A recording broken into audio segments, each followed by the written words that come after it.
It's 2 a.m. You're lying awake, replaying a conversation that ended hours ago.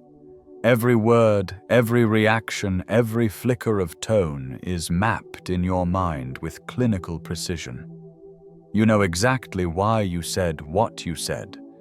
You understand the childhood wound that shaped that reflex.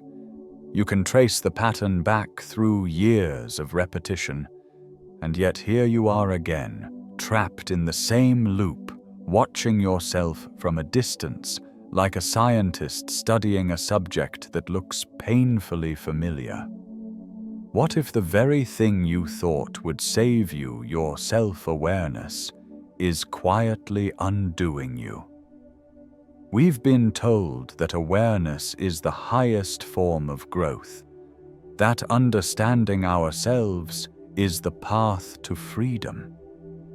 Therapy encouraged it. Self-help glorified it. But few speak of its shadow the way awareness, when left ungrounded, turns into an elegant form of avoidance, a life lived from the balcony, never the stage.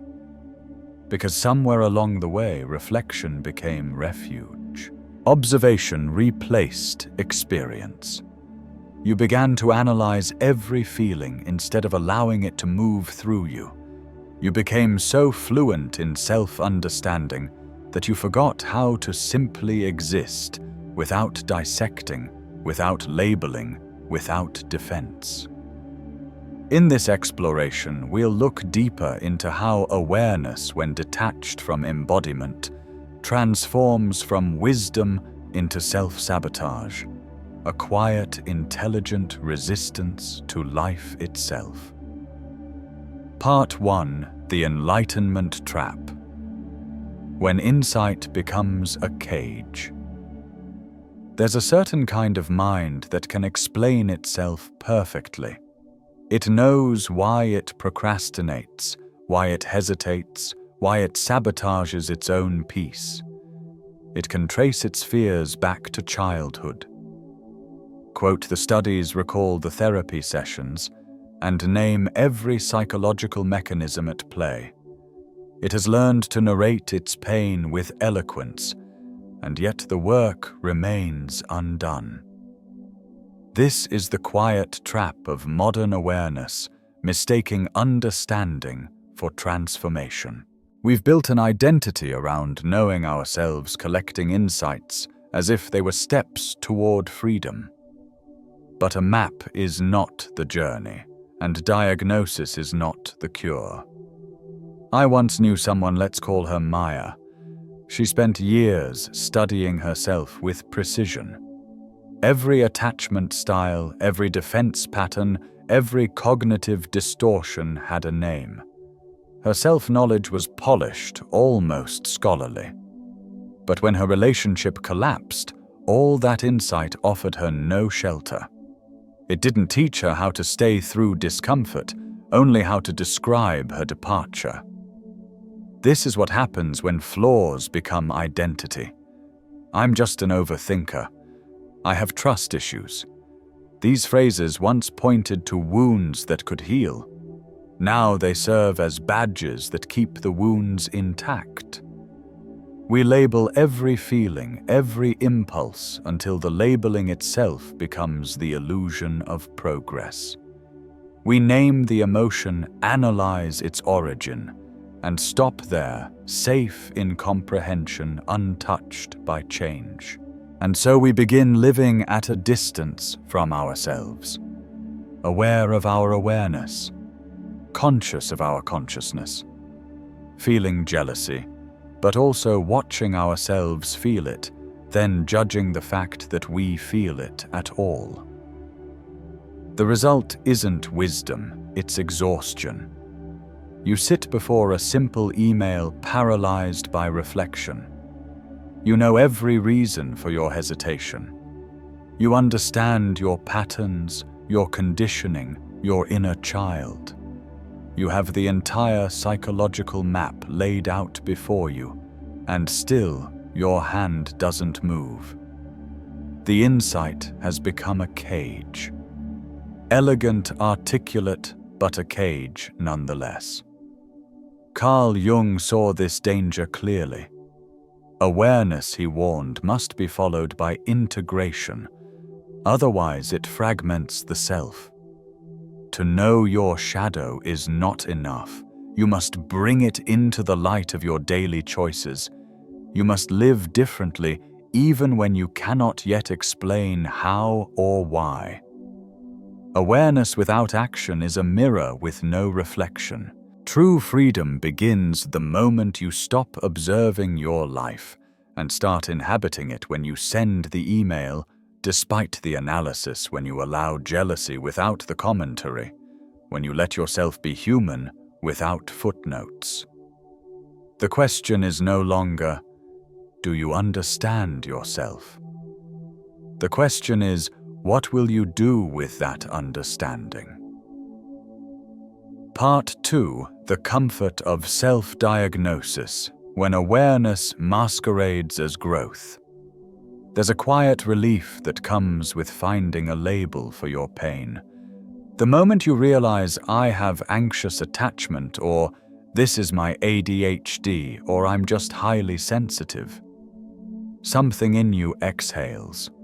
At last, there's an explanation, a name that makes your suffering make sense. You're no longer broken in a vague, unfixable way. You're broken in a way that sounds familiar, almost validated by research and shared experience. But slowly, imperceptibly, the diagnosis stops being a beginning and becomes a home. I've seen this happen often. A friend of mine, let's call him James, discovered he had an avoidant attachment style after a painful breakup. He devoured every book, every podcast, every online discussion about it. He could articulate the entire architecture of his avoidance, why he pulled away, why closeness suffocated him, why solitude felt safer than intimacy. 3 years later, he was still saying the same words to new partners. I know I have attachment issues. I'm working on it. But working on it had come to mean understanding it, not changing it. The label had become a sanctuary, a soft justification for staying the same. After all, how can you blame someone for acting according to their nature? This is the quiet seduction of self-diagnosis, mistaking insight for evolution. We live in an age of infinite mirrors, psychology videos, trauma infographics, bite-sized explanations for every emotion. We consume them endlessly, mistaking recognition for transformation. Every new insight feels like progress. Every new term feels like growth. But often, all that's happening is the soothing of cognitive dissonance. When pain lacks clarity, the mind trembles. It seeks an explanation to calm itself. And the moment it finds one, the tension dissolves, but the pattern remains. The brain doesn't distinguish between understanding and healing. The relief feels like resolution, but it's only reprieve. A woman once told me, half laughing, half grieving, I've studied my childhood wounds so well that I've built a museum around them. I can give you a guided tour, but I still live inside the museum. That is the paradox of awareness when it becomes a lullaby. You tell yourself that knowing why you fear love is enough, and so you never risk loving. You study perfectionism, but rarely create anything imperfect. You understand your loneliness, but hesitate to reach out. Awareness becomes anesthesia, intelligent, eloquent, paralyzing. The label offers safety. It gives you a script for every discomfort. Sorry, I'm avoidant. That's my ADHD. It's the trauma. These statements are not false, but they can become armor protecting you, not from pain, but from growth. True maturity begins when understanding ceases to be a refuge. When awareness stops being the destination and becomes the threshold. Because real transformation isn't poetic. It's awkward. It's the trembling moment you send the message even though your attachment wounds protest. It's the choice to stay in the discomfort instead of explaining it. It's acting before you've fully decoded yourself. Sometimes the most courageous act is to stop analyzing and simply show up unfiltered, imperfect, and human. Part 3: The Mirror of Fear. When awareness becomes control. There's a kind of fear that surfaces before thought ever arrives. A tightening in the chest, a flicker in the throat, a quiet surge of heat beneath the skin. The body knows before the mind interprets. And for those who live with high self-awareness, this signal is caught instantly like a security alarm detecting movement. Ah, you think I'm feeling jealous? Then almost reflexively, the mind begins its autopsy. Why am I jealous? Is it insecurity? Scarcity? A wound from years ago? The feeling is dissected before it has a chance to breathe.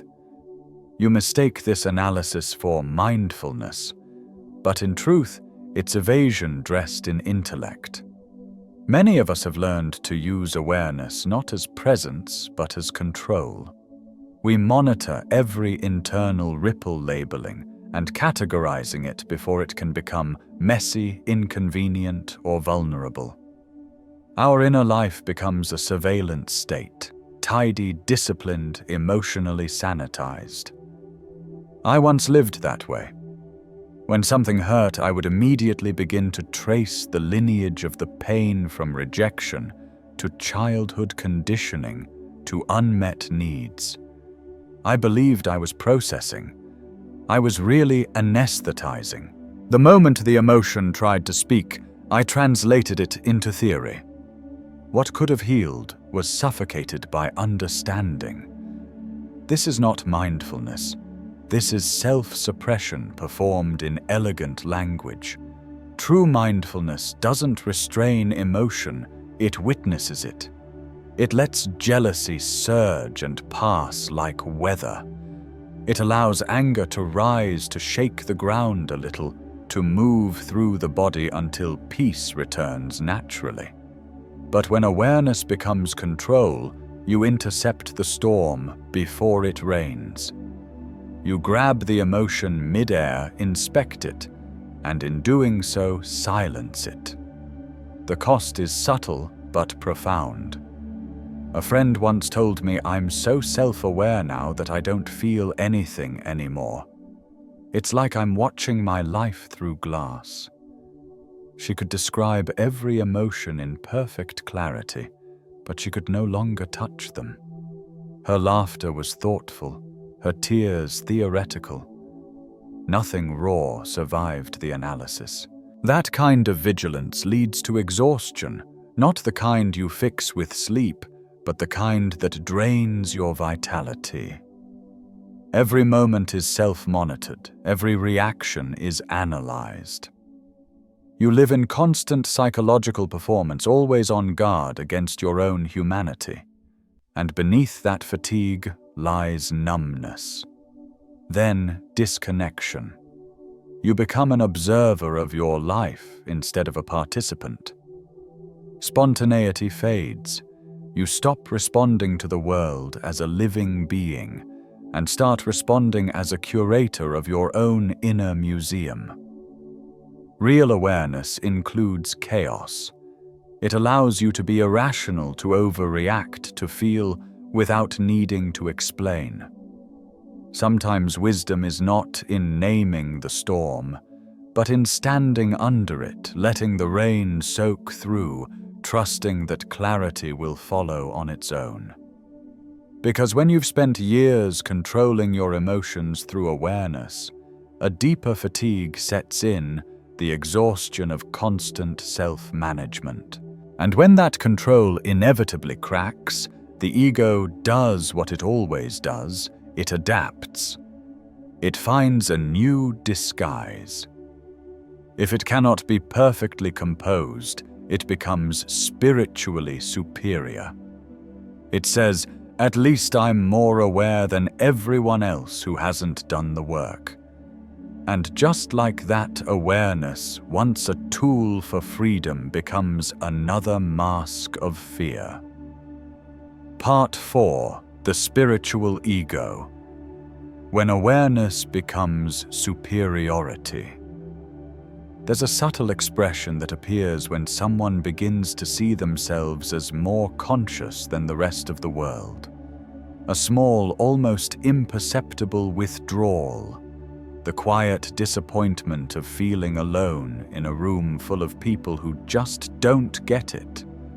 I recognize that look because I've worn it myself. The thought doesn't come announcing its pride. It arrives disguised as compassion. I wish more people would do their inner work. It cloaks itself in loneliness. I just can't connect with those who aren't on this path. It hides behind discernment. I need to protect my energy from unconscious people. It feels noble. It sounds wise. But beneath the surface, it is arrogance in spiritual form. I once knew a man articulate, thoughtful, fluent in both psychology and philosophy.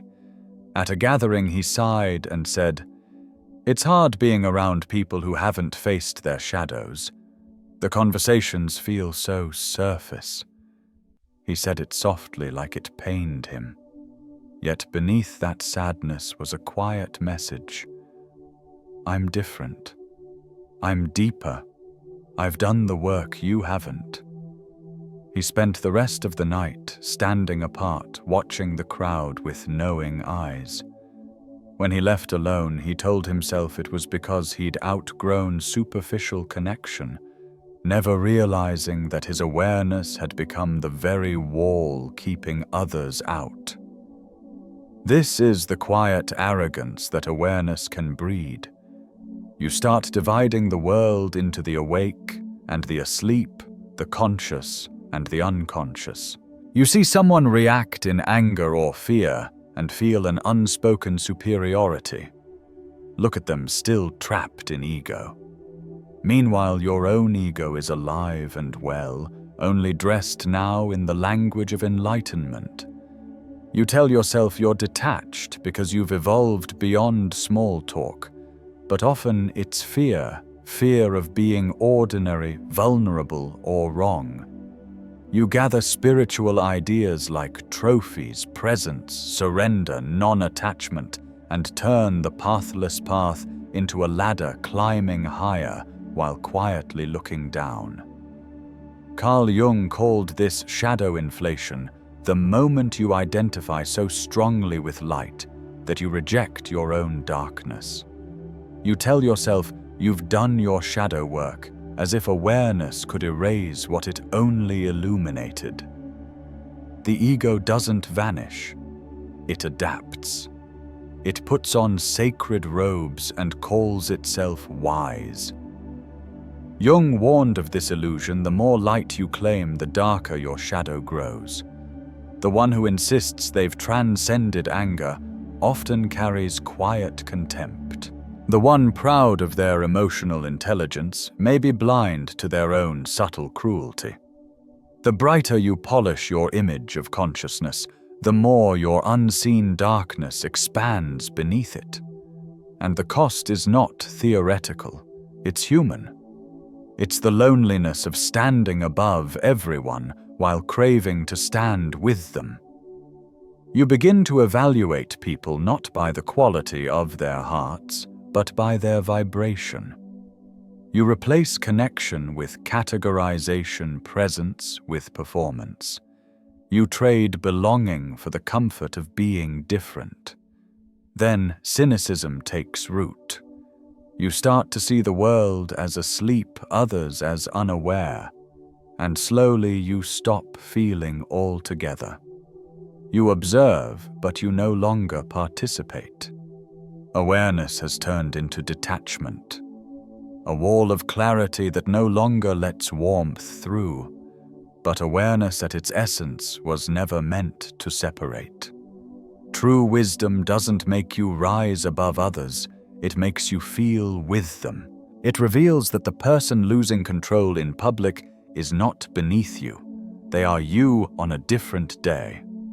The friend repeating the same mistake carries the same ache you once carried. Consciousness is not a hierarchy.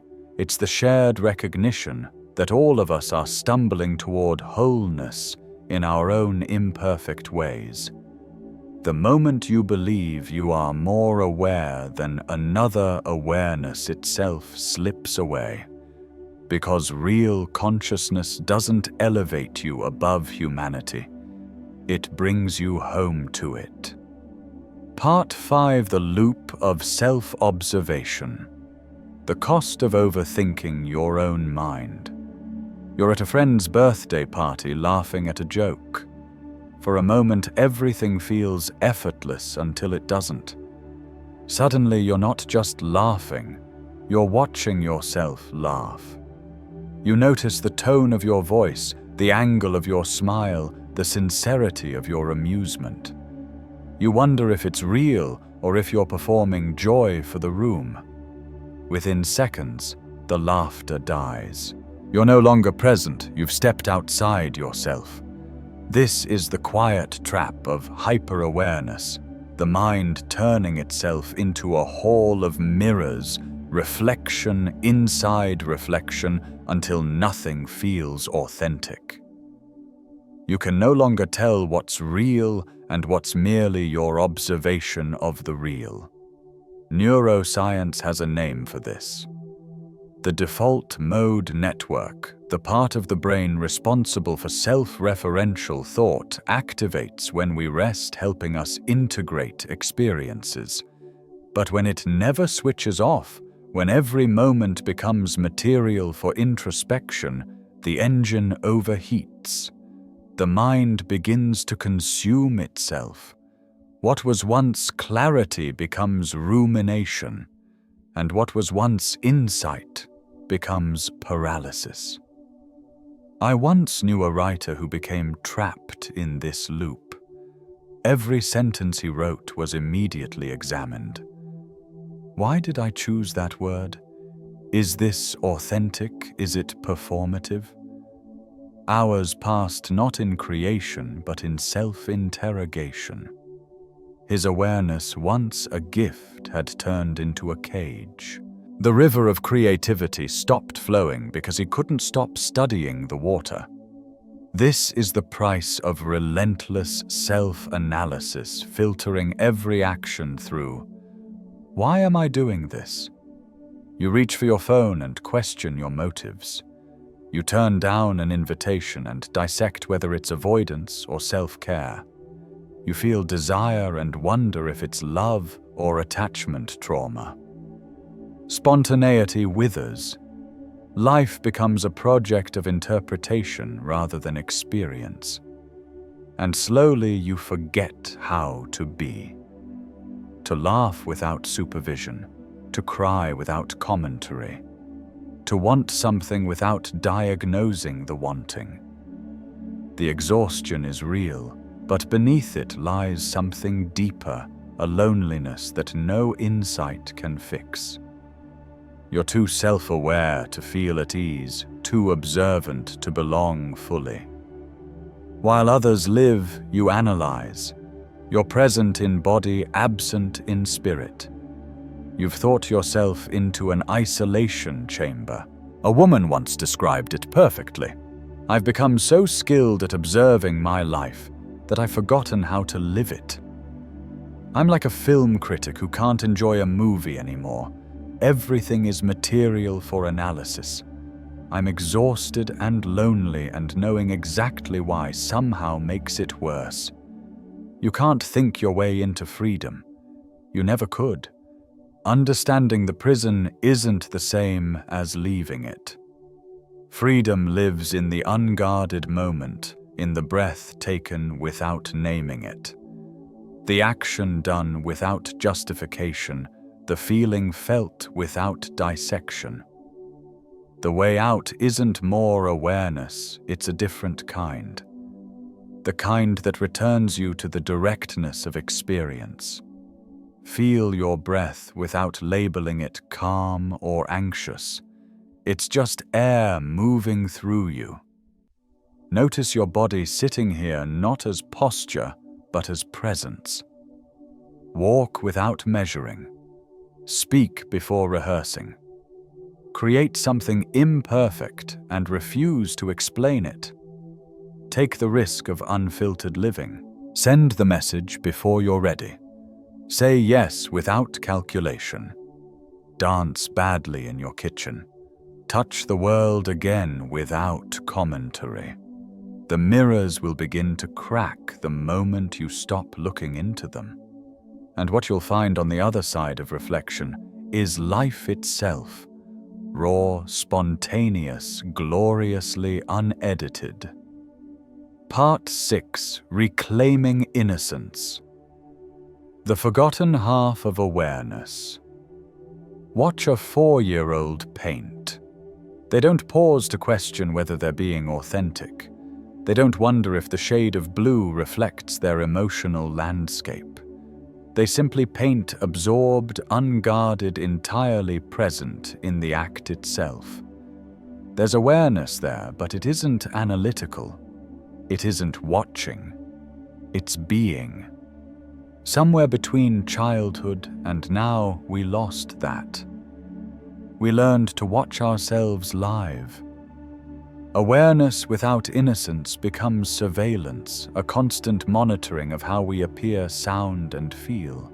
It's the difference between dancing and watching yourself dance, between speaking and monitoring how you sound, between existing and performing existence. In our pursuit of self-knowledge, we've become so psychologically fluent that we've forgotten how to simply act without narrating the action. As children, we moved before thought arrived to supervise. We sang when joy rose. We cried when hurt came. We loved openly, expressed freely. Then came growth, or what we mistook for it. We learned to pause, to edit, to filter our impulses through 1,000 small hesitations. We told ourselves this was maturity. But perhaps what we called wisdom was in part self-protection, and in protecting ourselves, we misplaced something vital. There's a term in psychology for what we lost: flow state. The experience of being so immersed that time dissolves and the self disappears. Athletes call it the zone. Artists call it the current. Paradoxically, true awareness doesn't come from observing. It comes from dissolving the observer. You're still there, fully conscious, but not standing apart from life. You're within it. I felt this recently while cooking. No recipe, just movement, chop, stir, taste. The mind quiet, the body knowing. There was awareness, but no commentary about awareness. No thought saying I'm being mindful right now. I was simply cooking. And in that simplicity, I felt more alive than in weeks of introspection. The Taoists had a word for this: the uncarved block. The state of original wholeness before analysis divides the world into fragments. They believed that sophistication often leads us back to confusion, and that real wisdom resembles innocence, not the naivety of the unthinking, but the freedom of one who has thought deeply and then let go. When was the last time you acted without explaining yourself to yourself? When you felt joy without naming it? when you laughed without tracing its meaning, when you trusted an impulse without dissecting it to ensure it was healthy or conscious. For most of us, it's been a long time. We've been trained to observe instead of inhabit, to understand instead of experience. We've confused living consciously with living cautiously. But awareness was never meant to be a camera-cold, distant recording life from the outside. True awareness is alive. It participates, it feels, it creates. It doesn't stand apart from experience, it is the experience fully realized in motion. A child doesn't need to understand joy to feel it completely. A flower doesn't need to analyze blooming to bloom, and perhaps you don't need to interpret every emotion or justify every action to live well. Maybe wisdom isn't about accumulating understanding, but about knowing when to release it, to let awareness return to its natural form, simple, direct, unguarded. What if the most enlightened act isn't to know more, but to be less divided? To reclaim that quiet innocence where you can exist without self-surveillance, where awareness becomes what it was always meant to be, not an observer of life, but the pulse of life itself. Part 7. The moment you stop watching yourself live. There comes a quiet moment when something inside you shifts. You're about to do what you always do. Notice an emotion, name it, trace its origin, file it neatly into your psychological framework, and then you simply don't. You let it be, unnamed, unexamined. For a brief instant, it feels like falling. That sensation, that vertigo, is not loss of control. It's the beginning of embodiment. It's what happens when you stop watching yourself live and start living. This isn't abstract philosophy. It's the art of betraying your over-aware mind in small, practical ways. When an emotion rises, resist the urge to classify it. Don't ask whether it's anxiety or fear, childhood or circumstance. Just feel what's here, the tension in your chest, the heat in your face, the weight behind your eyes. Your body knows how to move emotion through. It's the mind that keeps interrupting with theories. I began practicing this on my daily commute. No journaling, no podcasts dissecting human behavior. Just silence. Some mornings there was restlessness, others an unnamed sadness. I stopped labeling. I stopped asking why. And strangely, the feelings began to move through more freely, not because I understood them, but because I allowed them. Emotions rarely need analysis. What they ask for is permission. Try allowing feelings to exist without commentary. It's harder than it sounds. We've become addicted to the meta layer, thinking about our thinking, feeling about our feelings. But what if you felt lonely without needing a reason? What if you let joy be joy without measuring its duration or wondering if you deserve it? Do one spontaneous act each day, not random for chaos's sake, but something that bypasses your inner committee of analysis. Text someone you miss without rehearsing the tone. Take a different road home just because. Begin a conversation with no intended outcome. The goal isn't recklessness. It's remembering the rhythm of instinct. A friend of mine once described this practice as terrifying and strangely freeing. After years of calculated decisions, she started letting herself want again, without justification, without mental permission slips. Not always. just often enough to remember what aliveness feels like. Shift one simple question in your inner dialogue from, "Why am I like this?" to, "What's needed right now?" The first question drags you backward into the archaeology of your pain. The second brings you home into the present, into movement. You're procrastinating again. The old question asks for diagnosis. Is it fear of failure or fear of success?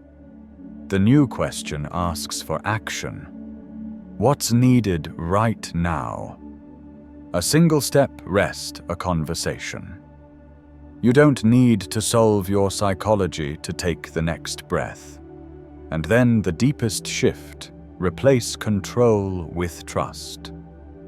Control says I must understand everything to feel safe. Trust says I can walk through what I don't understand. Awareness matures when it softens, when it no longer seeks mastery, only intimacy. When you can hold your complexity without the urge to explain it. When curiosity replaces control, and humility replaces certainty. Because the purpose of self-awareness was never to shield you from life. It was never meant to grant you precision or perfection. It was meant to open you, to bring you back into life itself, raw and unedited. Awareness is not the destination. It is the doorway. And there comes a time when you must stop standing in that doorway, tracing your reflection on the glass, and take the step that all self-understanding has been preparing you for to walk through. Outro, the small act of letting life in. The next time you catch yourself analyzing mid-thought, mid-feeling, mid-breath, pause. Don't analyze the analyzing. Just return to the body. Feel your feet meeting the ground. Sense the air resting on your skin. Listen not to your thoughts about sound, but to the sound itself. Notice what exists before you name it. That is awareness coming home. Tonight, before you sleep, try something simple. Write a single sentence in a notebook. Don't plan it. Don't polish it. Don't wonder what it reveals about you. Let it come from the quiet place beneath language, the part of you that speaks without performing. And if you wish, share what you find. Not a perfect conclusion, but a true moment. Awareness deepens when it's shared honestly, not displayed flawlessly. We grow not through mastery, but through mutual recognition, the quiet understanding that every one of us is stumbling toward the same light, learning that being human is both simpler and more mysterious than we ever imagined. So stop watching yourself live. Start living your awareness. The life you've been observing from a distance is still here, waiting patiently for you to step in.